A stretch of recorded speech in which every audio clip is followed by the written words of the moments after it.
Bom, galerinha, se vocês chegaram até aqui, significa que vocês não têm dúvida, vocês compreenderam o processo de síntese proteica, então vocês já estão preparados para que a gente possa iniciar a introdução à genética. E o que nós vamos fazer hoje? Na introdução à genética, vocês vão conhecer a definição do termo genética junto com os termos que estão associados a essa definição e também quem é o pai da genética. Vocês vão descobrir, gente, teste DNA aqui na aula de biologia.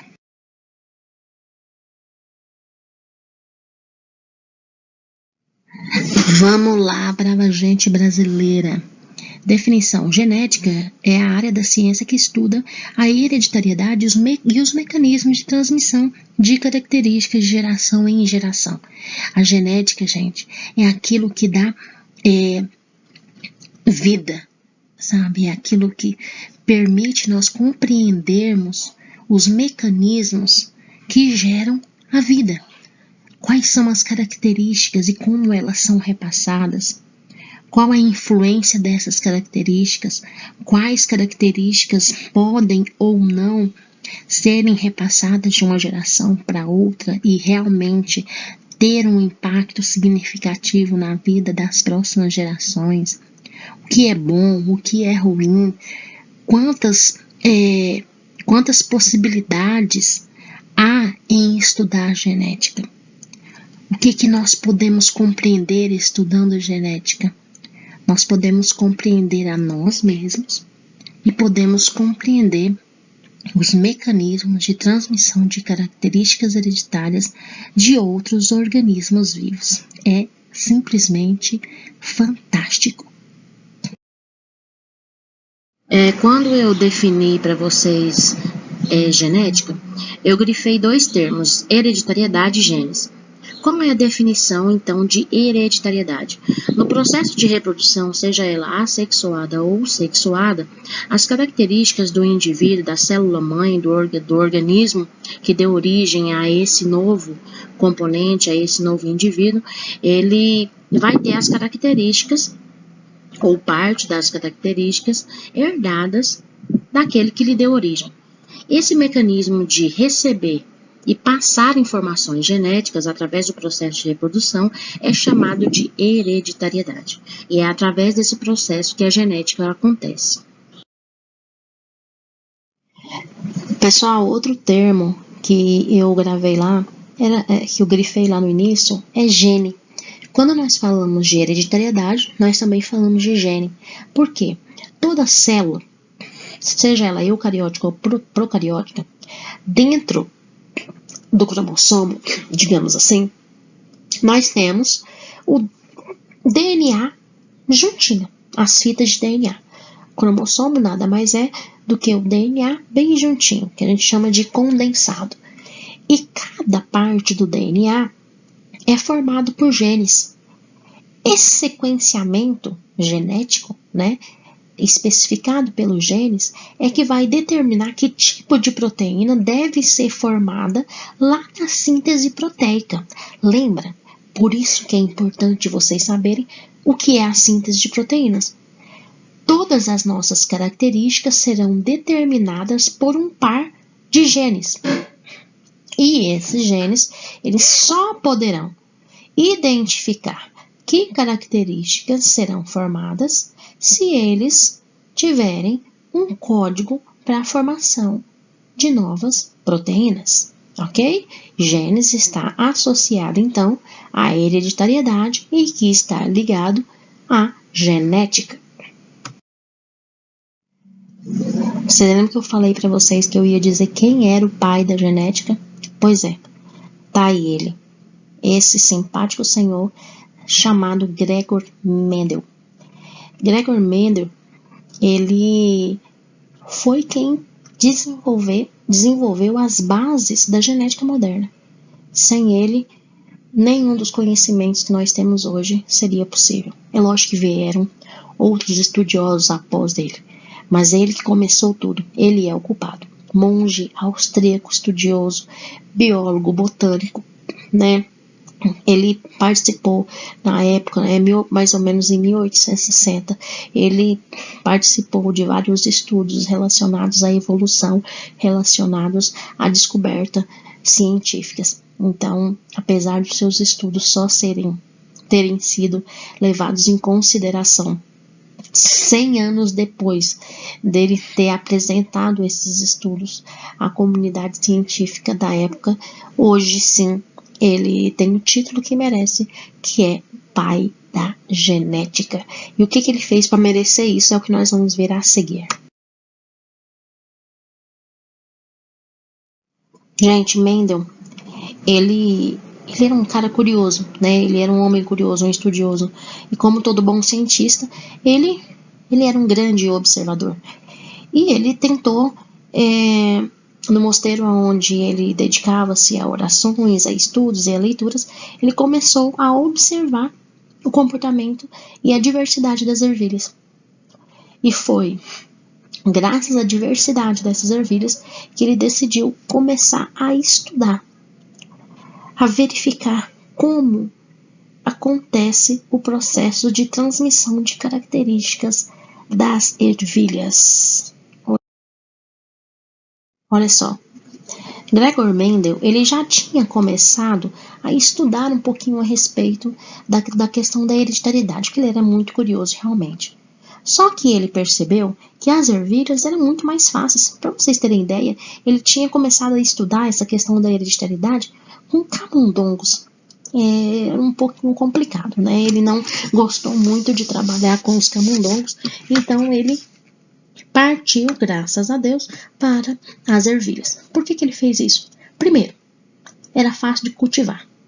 Era muito fácil, né? É uma planta muito fácil, ela cresce rapidamente, então ele testou, ele fez os estudos dele para ter a primeira e a segunda lei de Mendel. Ele fez um estudo com nada mais, nada menos que 29 mil mudas. Só. Era pouca coisa, né, gente? Então, era fácil de cultivar. Era fácil de manusear, de mexer, né, de manipular. Crescia muito rápido, né, reproduzia muito rápido. A produção de sementes era farta, né, tinha muita semente. Então, ele conseguia perceber nitidamente quais eram as características de cada uma dessas estruturas. E facilidade de autofecundação, porque as flores da Piscis sativum, das ervilhas, elas são hermafroditas. Então, possibilitava essa autofecundação, que tinha a facilidade de encontrar gametas femininos e masculinos com muita facilidade, tá? Então, o porquê que ele escolheu as ervilhas. Como que Mendel ele conseguiu os resultados que ele obteve para ser considerado o pai da genética? Nós vimos então que ele escolheu a ervilha como um objeto de pesquisa devido às suas diferentes particularidades e facilidades, como nós vimos anteriormente. O que ele fez? Ele realizou milhares de cruzamentos entre essas ervilhas, porque elas eram capazes de realizar um processo de autofecundação, porque numa mesma planta haviam gametas masculinos e femininos. O que acontece? A partir do momento desses cruzamentos que ele mesmo realizou, ele percebeu que existia um comportamento diferente ao verificar diferentes tipos de características. Quando ele analisava um tipo só de característica, havia um tipo de comportamento específico. Quando ele analisava duas ou mais características, havia outro tipo de comportamento. Quando nós falamos de análise somente de um tipo de característica, como a gente pode ver na etapa 2, ele analisou, por exemplo, somente a cor. Quando ele analisou somente a cor e viu o comportamento das proles, né, dos indivíduos que eram gerados a partir desse tipo de cruzamento, ele chamou esse processo de monohibridismo. Por que monohibridismo? Hibridismo, primeiramente, porque ele estava trabalhando com dois tipos diferentes de características, porém abordando um único fator, que é a cor. Então, por isso, essa diversidade, essa diferença entre as plantas é que torna o termo híbrido bastante comum nos estudos de Mendel. E mono, porque ele trabalha só com esse primeiro fator, né, que eu falei para vocês, como a cor. Não que foi só esse fator que ele trabalhou, mas quando é apenas um fator estudado, é então chamado de monohibridismo. E ele também analisou mais fatores, né? Ele fez cruzamentos entre plantas, analisando, por exemplo, cor e textura. Esse estudo ele chamou de dihibridismo. Por que dihibridismo? Porque era 2 ou mais fatores. E essas análises e essas observações eram muito bem registradas e observadas, o que permitiu nós termos os conceitos e as informações básicas que nós temos hoje a respeito de genética. Outro detalhe importante nesse processo, para que Mendel para que ele pudesse verificar os resultados de uma maneira satisfatória, para que ele conseguisse alcançar os resultados que ele queria, né, para que ele pudesse fazer as observações pertinentes, ele mesmo fazia a fecundação. Ele simplesmente pegava o pólen de uma planta e colocava em outra planta. Com isso, ele obtinha diferentes resultados com características diferentes. E assim, havia a formação de teorias importantíssimas, conceitos importantíssimos para a genética moderna. Olha só, gente, presta bem atenção. Aqui nós temos um exemplo de um tipo de interação que Mendel fez. Ele fez um cruzamento entre uma semente lisa com a semente rugosa. É lógico, gente, que não é uma semente cruzando com a outra semente. Uma planta que tinha semente lisa com uma planta que tinha semente rugosa, ok? Essa primeira geração, ele chamava de geração parental, P. Então, ele fazia a observação da primeira geração, que ele chamava de F1. Em F1, 100% de sementes lisas. Aí eu pergunto para vocês, nós não, né? Eu não fiz nada até agora. Mendel, ele não fez lá o cruzamento entre plantas de semente lisa, plantas de semente rugosa. Todas as plantas na primeira geração em sementes lisas. O que aconteceu com o fator que determinava a característica semente rugosa? Ela simplesmente desapareceu? Eis a questão. Com certeza Mendel também fez essa pergunta e ficou curioso. Aí o que ele fez? Ele fez um processo de autofecundação com essas sementes da geração F1. Em F2, o que aconteceu?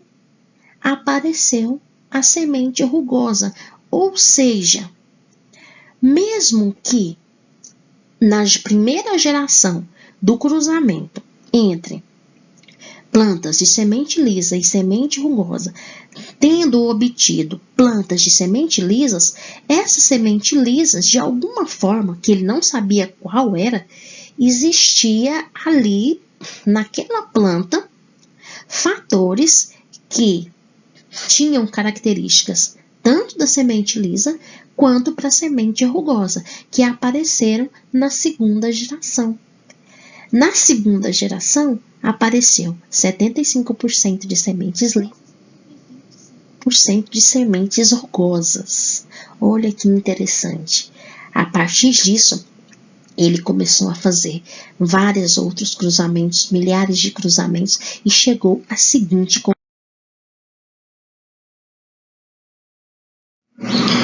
Então, o que Mendel, as primeiras conclusões de Mendel foi que, ao fazer esses cruzamentos, existem caracteres dominantes e caracteres recessivos.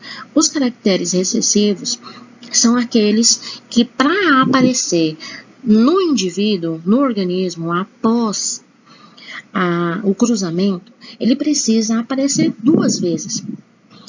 O gene que representa essa característica precisa aparecer em duplicidade. Tanto a mãe quanto o pai, vamos falar dessa forma, né, eles precisam obter os genes para essas características, para que lá nas gerações futuras, seja em F1, F2 ou F3, esses genes se encontrem e formem, então, a característica que será expressa nesse novo indivíduo. Já a característica dominante, basta que esse gene apareça uma vez para que ela seja, então, expressa na geração, né? Na geração seguinte, no organismo seguinte. Então, essas duas definições são essenciais quando nós falamos de genética. Recessivo e dominante. Recessivo é aquele que é suprimido pelo dominante. Dominante é aquele que prevalece no processo de formação de novas características do indivíduo. Com isso, nós temos a primeira lei de Mendel. Cada característica é determinada por 2 fatores que se separam na formação dos gametas, onde ocorre em doses simples, isto é, para cada gameta masculino ou feminino encaminha-se apenas um fator. Ele não sabia como que isso acontecia, nem aonde se localizava. Ele não sabia. Ele não sabia a questão dos gametas, ele não sabia a questão dos genes, ele só sabia que existiam fatores que determinavam essas características. Então, a primeira lei de Mendel deixa bem claro que existem esses fatores que determinam características específicas, e essas características elas podem ser dominantes ou recessivas. Depois de um árduo trabalho, ele formulou a primeira lei de Mendel. Na próxima aula, nós vamos ver um pouquinho mais sobre os estudos de Mendel, a segunda lei de Mendel, que vai envolver mais características, ok? Beijinho, tchau, tchau.